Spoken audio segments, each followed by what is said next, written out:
Regina, I'm a gynecologist, and I have set up a multidisciplinary care model for women's health.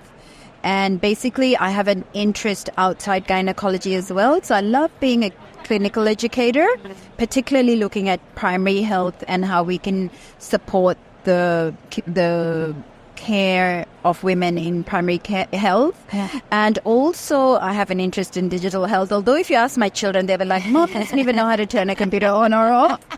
But I think that that's the future in terms of being the platform on which we want to layer all the models of care that we can for the community. Where did you get that taste for a passion for digital health as a clinician? Did it start somewhere? Has it always been there for you? I think it actually, Regina, started from the clinical gap that I identified and the helplessness of how do we actually help women in the community. Mm-hmm. So I am very passionate about caring for women with heavy bleeding or heavy periods. And this started as a passion and I think is bordering on an obsession now. But basically, because I was seeing woman after woman every week, and some of them quite depleted, because as you'll appreciate, it can cause iron deficiency anemia. And then I would wonder, why has it taken 3 years? Why has it taken 7 years for this woman? Otherwise, very, basically the women we care for are amazing. They are taking good care in other parts of their life. They're caring for so many people, doing so much other stuff. But menstrual literacy wise, sometimes can be quite basic. And so that was where I thought, maybe digital technology can help us bridge some of these gaps, help us raise awareness, not replace the clinician, but actually add to the consult and add to empowering women. Because the other interesting part, Regina, is that management of heavy bleeding has a number of options. So it's a place in medicine where we can say, actually, there's heaps of support. And work together to figure out what would be the best fit option. But it's about using that technology to make people aware that there is a lot of help. And have there been particular tools that you've used in your practice to kind of help patients with heavy bleeding become more literate about it? One thing we found helpful is cloud-based medical record system. Yeah. So that practice management system does enable the team, because the good part about multidisciplinary care is that you get the skill set, a varied skill set, and the value of, like, we have a GP in our practice. We see a lot of value from that, a lot of support from allied health. But the down part is that it does make the system a bit more complex to set up and maintain. And so that has been a true enabler, having electronic practice system that we can share the records. The other thing that I find is patient engagement tools. So for us to be able to tailor specific medical information for women.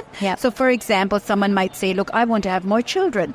So 1, 2, 3 option may not be suitable for them. So we don't want to overwhelm women with things that may be less relevant. So it allows us to then weigh in on the options that may be more available for them if they choose. So it allows us to share information more seamlessly with patients, put patients in driving seats of their care.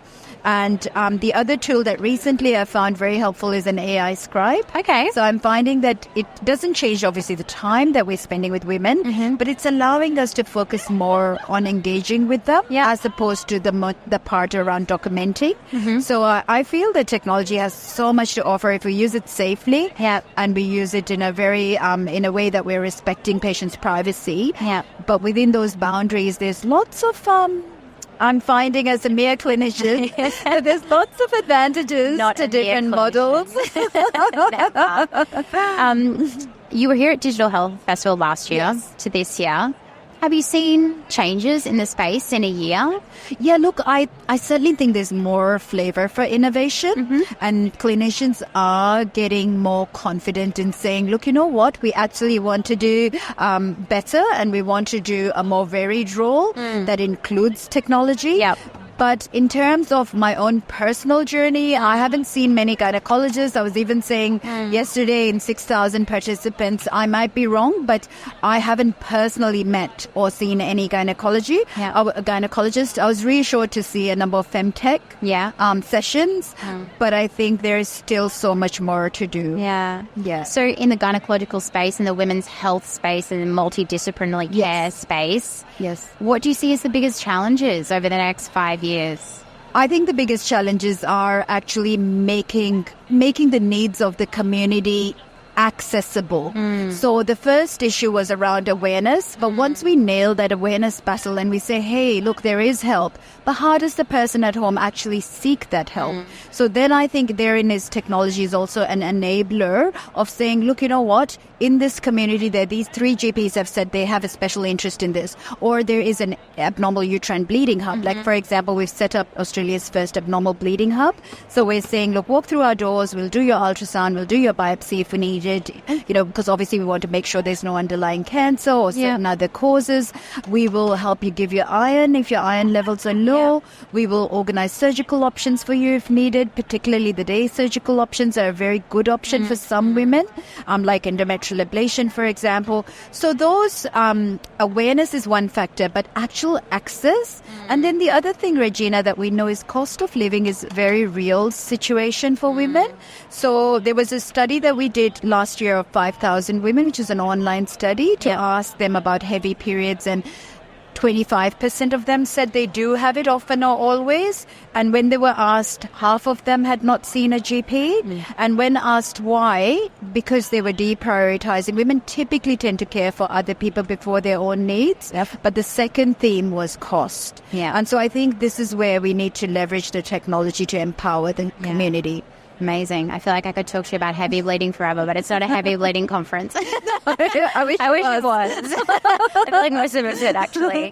Dr. Talat, it's been a joy speaking with you. Any final things you want to say about Digital Health Festival Melbourne? Look, I would say we came as a team from our practice. We had our medical student here, which I'm very proud of. She's done a case study on heavy menstrual bleeding. I'm sorry, I'm not allowed to say that. And we had our practice manager, our business development manager, our 3 of our patients, most importantly, our GP.